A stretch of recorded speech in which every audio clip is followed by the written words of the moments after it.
Fiiné on the buttons there with Over You, his debut track with vocals on. Not really a singer, but yeah, tune, big tune. Welcome to the show. Hello.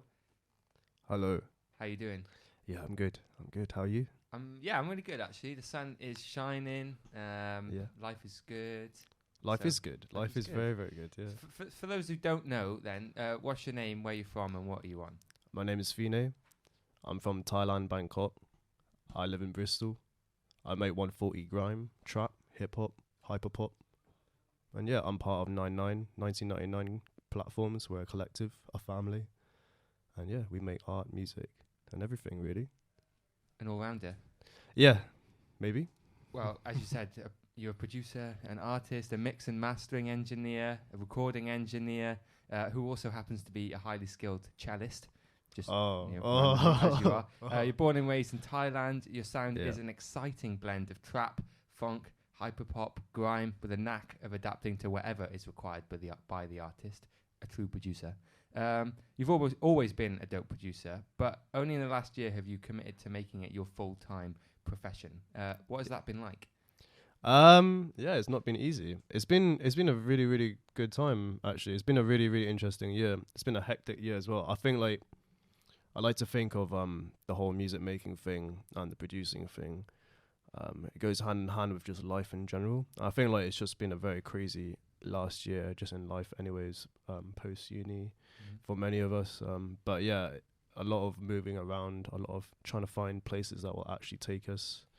A lot of just basic life stuff, but getting in the way. But as it does. As it does. But yeah, the music's been going amazingly. Been working with a lot of new people, meeting a lot of new people every few days, really. It's been amazing. Yeah. It's interesting you brought that up as well. Just we can quickly talk about how it was so hard for you and two other mates to get a house because you were three lads.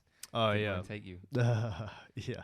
Anyway, that's another conversation for another day, but just something to keep in mind. I mentioned that you can play the cello pretty well, as we said, although you wouldn't really say it was your main instrument anymore.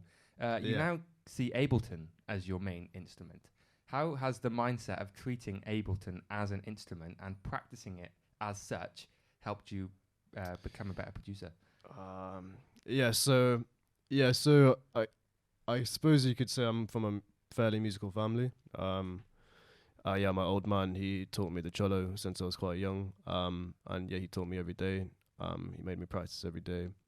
And I think the main point that he was trying to get across to me in his lessons was just it's not really discipline, but just knowing how to practice and how to improve, because it's not always a question of the whole 10,000 hours I do believe in, but it's not as simple as just doing whatever you're doing for that 3 hours, 2 hours, whatever a day. You actually have to really think about it, and there's ways to condense what could be a 3-hour lesson or learning period, and you can condense it in half an hour, 1 hour, if you're really clever about it.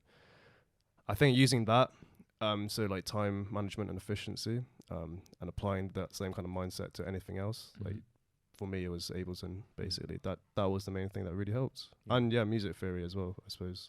Yeah. But you are quite an Ableton whiz, you know. Watching you is like it is like watching somebody play an instrument, you know. You're doing hotkeys that I didn't know existed, you know. And I've been using Ableton for years, and it's like, what did you just do, you know? Yeah. It's because you practice it. Yeah, it's all muscle memory, really. If you stop me in front of another door, I mean, I'll still make whatever I'd try and make, but it'll definitely slow me down. I think it's really important with any instrument. If you look at instruments as like a resistor in a circuit board, they control the flow of the energy, and that's what an instrument does. So you don't want that to waste any time. You want to cut out as much time as you possibly can. You're not a one-man band, however. As we mentioned, you've been a member of 1999 platform since its inception, and have even compared that to being like a family. How does it feel to be part of a collective of like-minded, talented people all working towards like a similar goal? It's the best thing ever. I think that's my most favorite thing about living in Bristol and having moved here. So where I was from, there was not many other people doing what I was doing. A a lot of my friends were into hip hop, but they weren't really interested in learning how to make beats or spitting bars or anything. And so when I moved here, that was the very first and the only thing I ever really focused on, and all my energy put into that was just trying to find a group of people who were like-minded and wanted to reach as far as I wanted to reach and do what I wanted to do, but also in their own little style. And turns out it was a lot easier than I thought, because I just ended up meeting Gutter from uni straight away, basically. And yeah, that's great. It was fate. Yeah, it's fate. I will say it's probably the one thing you need, really, just a group of people to make it, wherever you're trying to make it. That's all you need. It helps, doesn't it, to have a vibe around you of a comfortable space, you know? Yeah. I don't think it raises you up and it inspires you. Yeah, I don't think one man bands truly exist. And if the image and that picture is suggested ever, I think it's a bit of a lie. I think it's more to it than that. Yeah. How does it differ from your days of playing guitar in a band or being part of an orchestra? Oh wow. Yeah, so the one thing I miss the most that I'm trying to pursue and get back now is the feeling of being on stage. And like DJing in a club is cool, and that's quite a specific vibe. But you know, if you're in a rock band and you've got loads of slots of other people, you might not really be playing like 2-hour sets non-stop of just your own music. That sounds quite insane to me. Yeah. But yeah, with being a DJ, it's quite different. It's a different energy as well. But yeah, the performance thing is the main thing that I miss the most, and I'd like to bring back somehow. Yeah. You heard it here first. Some live Fiiné sets coming to a club near you soon. Hopefully. Oh yeah, yes, definitely. Yeah, worldwide, baby. Worldwide. 99 is not where the family stops. One thing you're great at is collaborating. Previously working with artists such as Rye Vibes on multiple occasions, Aldo Vanucci, and even Joe Litherland. However, things have really exploded in the last 12 months. I think it all ties into finishing uni and just general life changes. But to what extent has the discovery of Mag and the making of the Nori beat tape enabled you to put yourself at the center of a very quickly evolving scene? Oh, wow. Yeah, Mag... Wow. Yeah, Mag, he's a massive inspiration to me. I don't think he probably doesn't really know it, but he probably does though. I don't know.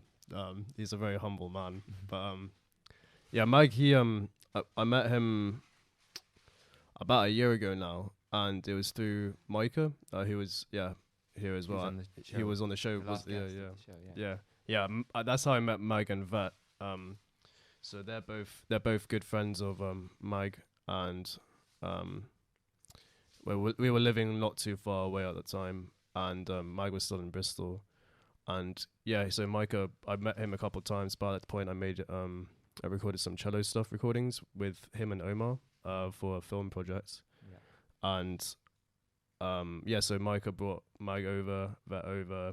One night I was just working on some beats with Gutter, and I was trying to push myself towards trap and hip hop because I sort of realized that's sort of where I wanted to make most of my money. And I was making a trap beat. Mike walked in the room with Vat and Micah, and straight away, like, we said hi, and then Mike was like, "Okay, where's the mic? Can I get on the mic? Let me do something on this beat right now."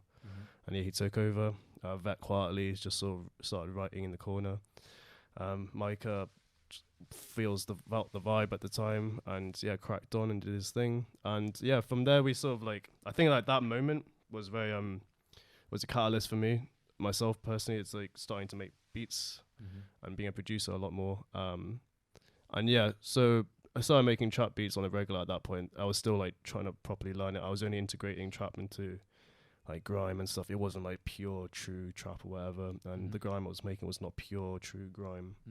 There's a lot of Thai influence in the earlier stuff at the time as well. I was using a lot of Southeast Asian percussion instruments and string instruments. I was trying to I was still at that time, that period, I was just trying to connect to my roots really through my music.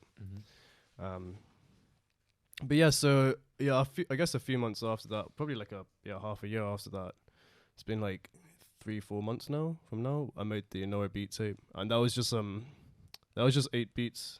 It was a beat pack more accurately. Although I do call it a tape, and I just gave it to select few artists like Vet and stuff, and Roxy as well.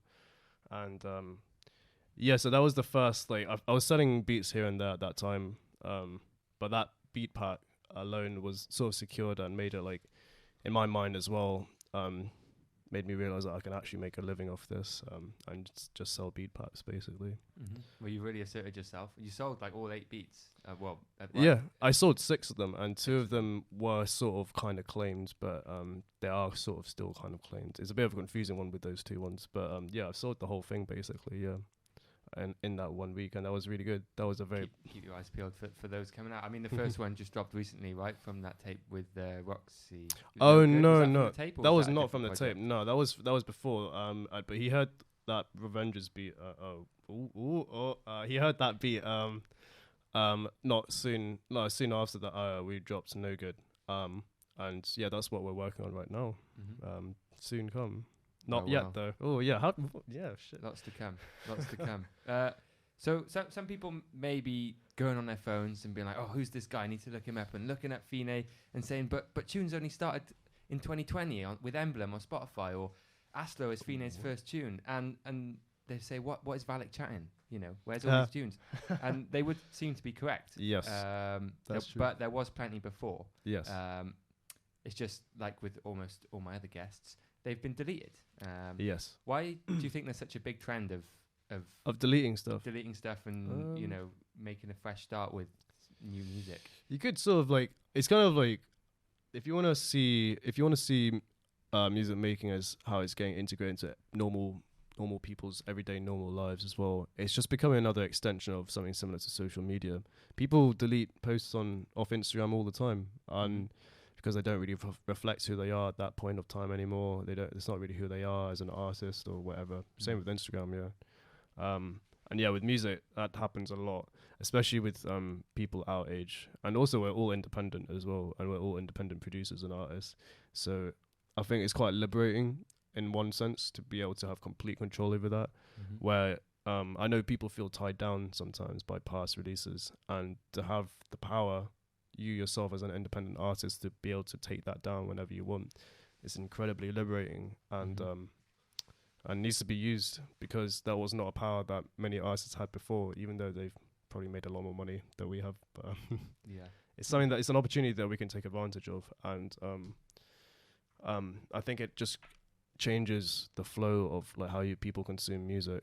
I think people would disagree with it a lot. It's not the same as, but you can't compare it as like selling vinyl or CD or anything. Yeah. They're amazing in their own respects. This is just another way of distributing and consuming music.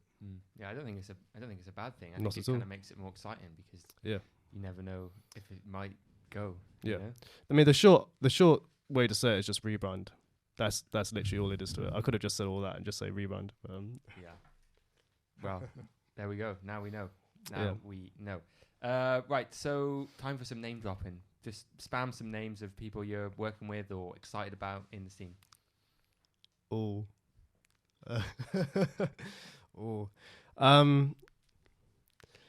Yeah, I'm going to say that's a little tricky in a strange way, just because I feel like most people know me through work that I've done for people more so the stuff that I've actually put out myself. So I don't really know how much I could say, but yeah. Who's exciting? Well, Paris Hughes is very exciting right now.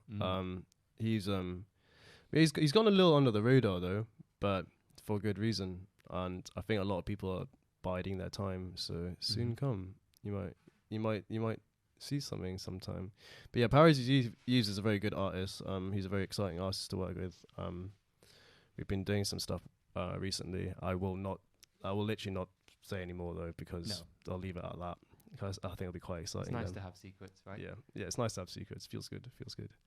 Omar and Alame have always been amazing to work with. They've always been an absolute pleasure, and they're some of my favorite people. Yeah, I've been working with Vet a little bit recently. Just helping out with some engineering stuff. And yeah, he copped a few beats as well from the beat pack, the Nori beat pack. And also I need to say Roxy. 100% Roxy. Roxy is amazing, absolutely incredible character. He's an amazing person. The whole 99 family, we all love him. He's he's a singer. He used to be more involved with more like actually I won't go there. But the kind of music he used to be involved with. But yeah, he's trying to push the whole UK sort of hyperpop trap, very melodic kind of sound now. And yeah, I've been producing a few beats for him, been working with him a lot, been engineering his stuff a lot. And yeah, he's another up and coming one as well. He's really, really good. Shout out to all those people. Yeah, shout out to Roxy, shout out to everyone, shout out to the whole 99 family. Shout out to Micah. Always very looking forward to working with Micah as well in the future. Micah's quite a strange one, because he's not directly involved with music. He's a creative. His thing is film, and so whenever work that we're getting involved with is involved with Micah, it's always very out the box and unusual. And I think also it's because he's in a way like learning as he goes, but in a very like I don't want to say have the same inhibitions as we do with making music, perhaps. Yes, he doesn't have so he doesn't.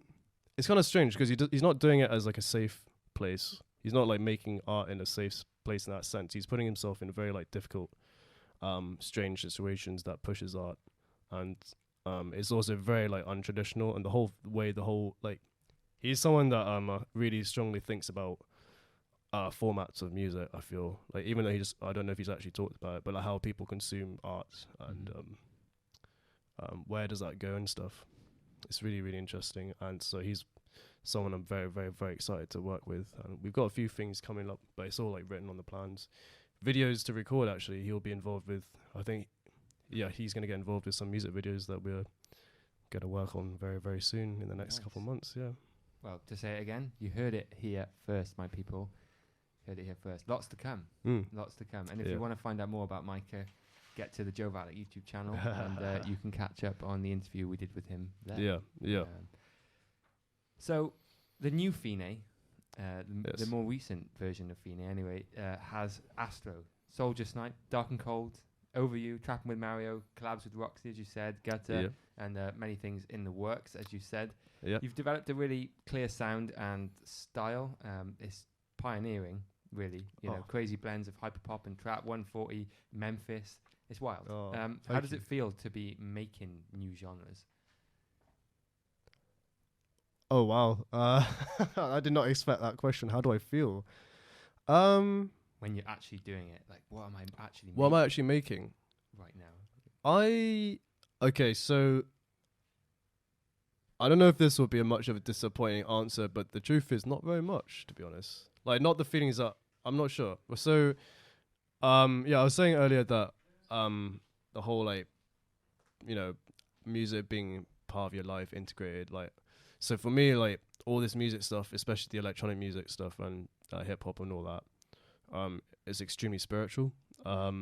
It's all about finding myself. No, it's more about like just learning who I am, really. I think so I came from a place where like a lot of different ethnicities and backgrounds sort of all came together in the melting pot. And I've always been surrounded by people like that, even like, you know, always has always been like that now as well. I've always been around people with completely different backgrounds from me. I think there was a point in time during my childhood that I had a lot of questions about my own personal identity. And the art and the music really helps with that, because I sort of started realizing as I went down the line that I'm not part of one circle. I'm not part of one scene. I've always been like that as well in school. I've never really hung out with one circle of friends like that.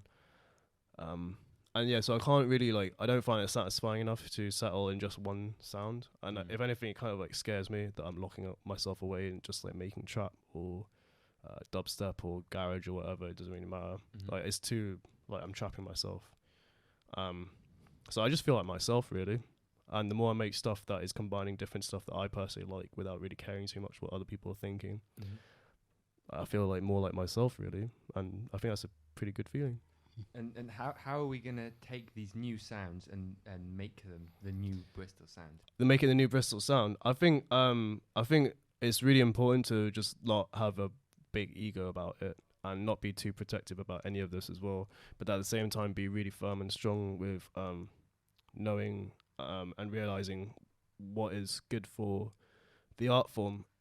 So the way that I'm sort of trying to think of it is that Memphis trap, a lot of the Russian producers like Ghostface Killer and all them lot, they're all quite amazing. They all fit amazingly with grime and Bristol dubstep. And once you could like form the bridge with that, you could form the bridge with that with anything, like with UK grime, garage, dance, trap. It all just ends up fitting together. I think I just sort of realized that like all my sounds that I'm attracted to and connected to, I'm very like I'm drawn into a particular sound anyways, to a particular pace and energy and everything. So I think it's just kind of like coincidence that it all ended up being very compatible with each other, yeah. And I think also I'm starting to realize more and more there's a lot of things that seem quite obvious to us to do. Combining genres seems like a very obvious thing to me to do, but I see that a lot of people haven't quite explored that yet, and people really need to, because that is the way to find your voice. I think everyone having a voice in Bristol here is very important. It'll be really good for Bristol, yeah. Well, watch this space, because it's taken over. Yeah, there's only one way to say it. It's taken over. Yeah. Thank you so much for coming on. It's great to chat. It is always a pleasure. Really interesting, really insightful. You're going to do a little Own Productions mini mix. Yes. But we're going to spin a tune first to give Fiiné time to get set up. Okay. So we're going to take a listen to something off Kendrick's new album, because it's topical, you know. Okay. We're topical on the Joe to Go show. Wow.